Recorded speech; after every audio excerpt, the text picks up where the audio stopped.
Harris has officially become the 2024 Democratic presidential nominee and has selected Minnesota's Tim Walz to be her running mate. But are we witnessing the most breathtaking fake it till you make it campaign? Scott McKay is author of King of the Jungle, joining me now to discuss. Scott, thanks so much for coming on. Hey, Stacy, thanks for having me on. It's a pleasure as always. I'm glad you're here because I was wondering what you might think of Kamala's it's a faux presidential candidacy. It feels so fake to me. Even the people who Yeah. seem like the most excited about it seem fake. So I think today is the 16th day since she's become at least the putative nominee. Now I guess she's officially the nominee, but it's like 16 days and she hasn't done an interview. Like no press conference, like no interview. Like she has not actually put herself out there to talk to anyone. She's done scripted speeches at events here and there, but like she hasn't submitted any questions. It's insane. I've never seen like Joe Biden's basement strategy in 2020 was not this aggressively incommunicado.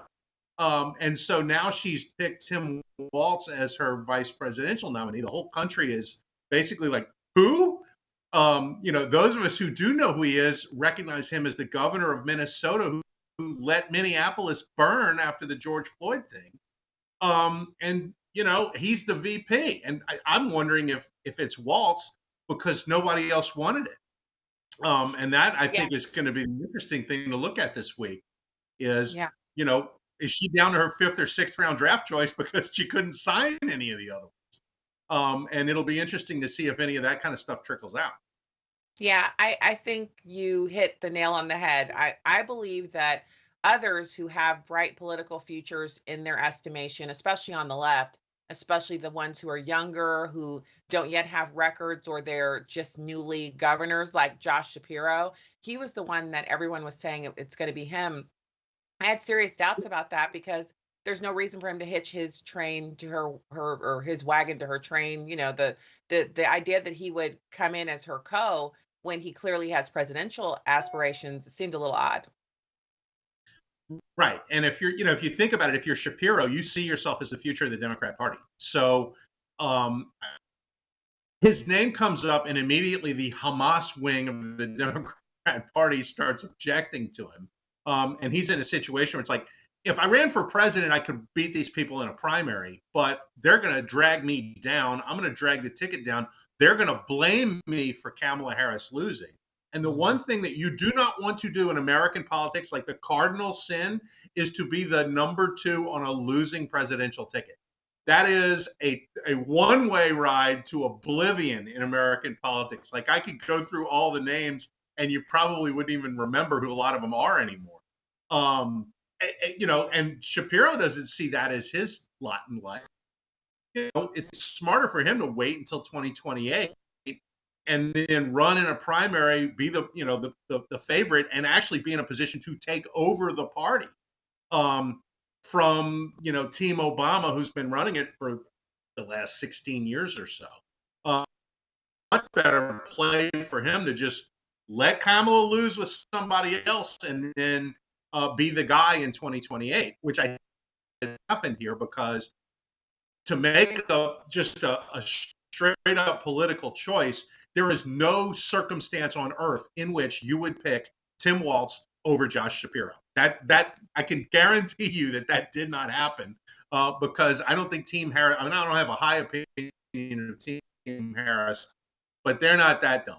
And the fact that they went with Walz, Mark Kelly was another choice who would probably help the ticket much more than Walz does. Then you had Gretchen Whitmer and Roy Cooper, the governors of Michigan and North Carolina, publicly drop out, which was a little conspicuous, right? Like you don't do that. You just stay quiet and let somebody else get it, and then just kind of go on your way. They actually went public with I'm not going to be the VP, which is an indication that they really didn't want it. So I think we're at a situation where these guys are like they're stuck with Walz and they're stuck with Harris, and that's what they're going to go with. So now that we have the announcement, I've already seen some talk in media about the honeymoon being over. You mentioned her not giving any interviews. I think the images we're seeing on the screen right now, where she's talking, but we can't hear what she's saying. She's standing and looking presidential behind a podium. She's walking from a, huge SUV with armed guard to, a shiny door. These Right. scenes really play well to her strength, which is she looks like your candidate that you're going to download from an image site where you have to pay per image, and you put those images on your website for, maybe it's a website where you're showing off your photography skills or something like that. She's a candidate in a box when it comes to the looks. Her appearance is perfect.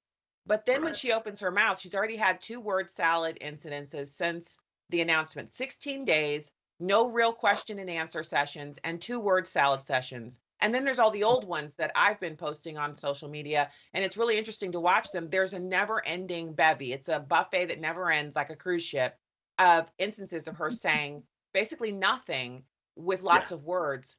What do you make of her refusal to agree to the Fox News interview that President Trump is now saying, he's got a whole Yeah. new agreement to make because it's not Biden anymore? Right. Well, and it's I want to correct you a little bit because the new thing is not that they're word salads, they're word slaws. Like you run the cabbage through a shredder to make coleslaw, and that's pretty much what Kamala Harris does to the English language. So I think we should call them word slaws now instead of word salads. But you're right. Like she says things and there's no meaning to any of them. And I think that's one reason why you haven't seen the interviews and you don't see her committing to a debate while accusing Trump of backing out of a debate that was gone as soon as they took Biden off the ticket. It's because they know that you cannot put Kamala Harris on a stage with Trump and have Trump say the things that Trump says and counter that with gassy bloviations about the significance of the passage of time, right? Complete with a cackle. People will look at that and go, okay, I would put my money with this guy. I wouldn't give her anything. Like this is it's a big difference in gravitas and persona between Trump and Harris. And I don't think that they want that um, side by side. The problem is, she's something of a known commodity. She was vice president for 4 years under Biden. She owns all the things people didn't like about the Biden administration. So like you actually have ground to make up, despite what some of these polls show. I noticed that a lot of these polls are like oversampling Democrats by 5, 6, 7% to generate a result. You can't do that when you get past Labor Day and everybody expects that you're going to run a likely voter screen on your poll, and you have to actually calibrate the poll sample to what the electorate is supposed to be. Like, the problem you're going to have is something similar to what happened to Mike Dukakis in 1988, which was big lead in July that melts away as people start paying attention, and then the negative momentum feeds on itself. She's got a problem that could be very similar to what happened to Dukakis, who lost big. And so you don't have a lot of fundamentals here. You don't have a candidate who can actually stand up to Trump. I mean, they're over here saying, well, she was a prosecutor, and that means that he's scared to debate her. And it's like, I don't think anybody believes that. I know that you're saying it, but it's not believable. Well, it's believable So, to I their don't know what voters. the rest of their campaign on at It this is point, it is is what I'm believable saying. to their voters. Their voters actually do believe that President Trump is afraid of Kamala Harris because she's younger and she's not Joe Biden. They think that Right. because they understand how weak Joe Biden was, and they understand just how easy it was to run ads against him. He's constantly falling. He appeared to be very, very elderly and out of it. He Oh, yeah. routinely made statements about how his staff was in control of him. I don't know if I'm allowed to keep talking.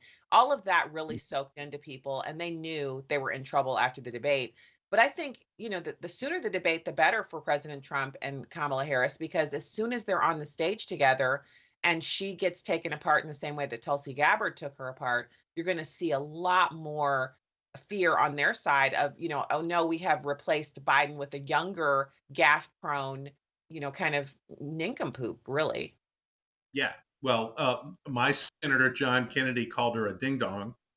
which is, kind of somewhat rude, but also not altogether undescriptive. The problem is when you can't actually say anything that means anything to anyone, you're going to run into some trouble um, sustaining a campaign of 3 months or more. And the question is, do they run the basement campaign with Kamala Harris, but they send Tim Walz out there to be the attack dog against Trump? I mean, that may be the strategy that we see. If Walz's Twitter is any indication, I mean, he's almost like an Adam Schiff or an Eric Swalwell or one of these other just nonstop machine gun tweeters attacking Trump. And if they put him on the campaign trail to do that verbally and on video, that may be their strategy. But at the end of the day, nobody really cares who the VP is. So I don't know that you can make that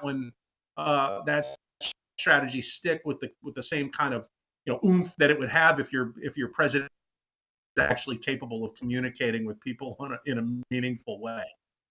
So we'll So see. then, It's yeah. it's Yeah, I got I, it's I got to cut you off there. We're in the last 30 seconds here. I wanted to tell everybody about your book. It's King of the Jungle. It's available wherever books are sold, and we're so appreciative of your time today. Thank you so much, Scott McKay, for coming on the show. Thanks, Stacy. Take care. All right, talk to you again soon. So coming up after this S&C fast break, we're going to be talking about another J6 lie that is going like pop the magic dragon out the Thanks, window. guys. We are going to see the wood chipper rise up against this one. We have a Secret Service report that debunks another lie on that committee. And also Kamala crashed, Japanese stocks losing massive amounts yesterday. What's up next there? I'll tell you after the break.